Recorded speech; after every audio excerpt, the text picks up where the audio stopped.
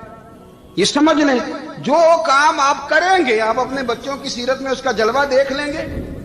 بڑی پکی سی بات ہے کہ آپ کو بچے کی عادتیں دیکھ کے سمجھ آ جائے گی کہ میں بھی یہی کرتا تھا اور یہ بھی. حضرت عمر فاروق رضی اللہ تعالیٰ عنہ وصال فرما گئے, تو آپ کے وصال کے بعد حضرت عثمان غنی رضی اللہ تعالیٰ عنہ نے آپ کی ایک بیوہ سے نکاح کیا, حضرت عمر کی ایک بیوہ سے.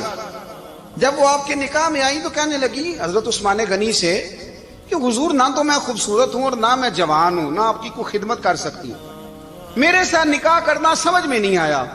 کیا شاندار جواب دیا حضرت عثمان غنی نے, کیا خوبصورت جواب دیا. فرمانے لگے میں نے اس لیے نکاح نہیں کیا کہ مجھے تمہارے حسن سے دلچسپی تھی یا تمہاری خدمت کی ضرورت تھی, میں نے تو اس لیے نکاح کیا ہے کہ مجھے بتاؤ عمر فاروق گھر کے اندر اپنے رب کی عبادت کس طرح کرتے تھے, وہ قرآن پاک کس طرح پڑھتے تھے, وہ رویا کیسے کرتے تھے, استغفار کا طریقہ کیا, کس وقت کس انداز میں وہ اپنے رب کو یاد کرتے تھے. اس لیے کہ عمر کئی دفعہ گھر سے آتا تھا تو میں اس کے چہرے پر نور دیکھا کرتا تھا, میں روشنی دیکھتا تھا, ایک معیار دیکھتا تھا. نکاح اس لیے کیا ہے کہ مجھے عمر کی جو گھر کے اندر کی عبادت ہے اس سے آگاہ کرو, تاکہ عثمان غنی بھی چاہتے ہیں اس طرح کے عمل کرو جس طرح کے عمر فاروق کر کے گئے. بھائی جب تک ہم اپنے گھر میں وہ توجہ نہیں دیں گے, وہ مزاج دیکھیں نا, ہمارے گھروں میں جب نقشہ پاس ہوتا ہے تو ٹی وی لان بھی اس میں ہوتا ہے, ڈرائنگ روم بھی ہوتا ہے, نماز کی جگہ بھی ہوتی ہے نقشے میں. صحابہ جب گھر بناتے تھے تو ایک مسجد بیت کا نقشہ پاس کرتے تھے, ذہن میں رکھتے تھے کہ یہ کونا نماز کے لیے, وہاں جوتے لے کے کوئی نہیں جائے گا, وہاں نماز پڑھی جاتی تھی, عورتیں وہاں اعتکاف کرتی. ٹی وی لان تو آ گیا ہے اور گھر کے اندر ٹی وی رکھنے کے لیے تو ایک کمرہ الگ سے بنا دیا گیا ہے, اور اب جو نئے نقشے پاس ہو رہے ہیں اس کے اندر گھروں کے اندر جگہ بنائی گئی ہے جہاں کمپیوٹر رکھے جائیں, اور بچوں کے لیے وائرنگ ہوگی نیچے تاکہ انہیں کوئی مشکل درپیش نہ ہو. یہ ساری چیز ہم نے نہانے کے لیے گھروں کے اندر اتنے بڑے واش روم بنائے ہیں کہ لگتا یہ ہے کہ سوائے نہانے کے اور کام ہی نہیں کوئی گھر میں ہوگا. ہر چیز آ گئی, پر اللہ کرے کوئی تفسیر بھی ٹیبل پہ پڑی نظر آئے, کوئی حدیث کی کتاب بھی ٹیبل پہ پڑی نظر آئے. اللہ کرے کہ جس طرح ابا لطیفہ سن کے آتا ہے تو جب تک سنا نہ لے اسے ہضم نہیں ہوتا. اللہ کرے کہ وہ جمعے میں بیان سن کے جائے تو اس کا بھی دل کرے میں اپنے بچوں کو سناؤں. وہ نبی پاک کی کوئی حدیث کہیں سے سنے تو گھر جا کے سنائے. جب تک یہ معیار نہیں بنتا آپ کیسے توقع کرتے ہیں کہ گھر کے اندر اللہ کی رحمتیں نازل ہوں گی؟ آپ یہ کیسے توقع کرتے ہیں کہ گھر کے اندر وہ معیار اور وہ مزاج بنے گا؟ حضرت عمر فاروق نے ذاتی زندگی پر جو توجہ دی, گھر والوں کے معیار پر جو توجہ دی حضرت عمر فاروق رضی اللہ تعالیٰ عنہ نے, وہ بھی بڑی دیدنی ہے. حضرت ابو موسیٰ اشعری کو نا آپ نے وزیر خزانہ بنایا, وزیر خزانہ. تو حضرت ابو موسیٰ اشعری کہتے ہیں کہ حضرت عمر کو شیخ خزانے میں رہنے تو دیتے نہیں تھے. تو ایک دن میں صفائی کر رہا تھا اس کمرے کی جس میں خزانہ رہتا تھا. ہمارے تو ملک میں جو جاتا ہے وہ صفائی کر کے ہی جاتا ہے, اللہ خیر کرے. اور خیر معیار بدلتا ہے. جو پچھلی حکومت ہوتی ہے وہ قرضہ اٹھاتی ہے, وہ باہر سے جاتی ہے تو قرضہ لے کے آتی, اور جو نہیں آتی ہے وہ کہتی ہے ہمیں پیکج مل گیا ہے. وہ قرضہ نہیں اٹھاتے, ان کو کیا ملتا ہے؟ یعنی پچھلی نے قرضہ لیا تھا اور ہم نے, واہ جی واہ کیا خوبصورت انداز. ہم کے دوست ہیں نا شاندار, جن کا ادب سے نام لیتے ہیں, وہ عرب کے بادشاہ ہیں. ہم تو عرب خالی کہتے بھی نہیں, عرب شریف کہتے ہیں, عرب شریف. انہوں نے پتا کیا کیا ہے؟ انہوں نے اس طرح کیا ہے کہ جو کشمیریوں کا قاتل تھا نا، اس کے گلے میں میڈل ڈال دیا ہے۔ یہی کام وہ کرتے رہتے۔ انہوں نے پہلے انہیں بلا کے مندر بھی بنوائے تھے، ہمیں کوئی شکوہ نہیں، ان کی زمین ہے، اللہ تعالیٰ توفیق عطا کرنے والا ہے، پر خیال یہ تھا کہ چلو کشمیریوں کے زخموں پر نمک نہ چھڑکتے، 2 مہینے انتظار کر لیتے، کچھ حالات سنور جاتے، کچھ تھوڑا انتظار۔ ہیں ہمارے دوست، ہمارے وزیر اعظم صاحب جب جاتے ہیں تو وہ پھولوں کا ہار ڈالتے ہیں ہمارے دوست، لیکن انہیں وہ حدیث یاد نہیں کہ نبی پاک علیہ السلام نے فرمایا جب میرے مومن کو تکلیف ہوتی ہے تو مجھے بھی گنبد خضرا میں تکلیف ہوتی ہے۔ انہیں نہ کشمیریوں کا خون یاد نہیں آیا، انہیں برہان بانی کی کٹی ہوئی لاش یاد نہیں آئی، انہیں 30,000 بیوہ عورتیں یاد نہیں آئی، 30,000 بیوہ عورتیں جن کے سہاگ اجڑ گئے، اور انہیں 1.25 لاکھ یتیم بچہ یاد نہیں آیا جو یتیمی کی زندگی گزار رہا ہے، اور اس کے باوجود بہت بڑے ذمہ دار ہے وہ۔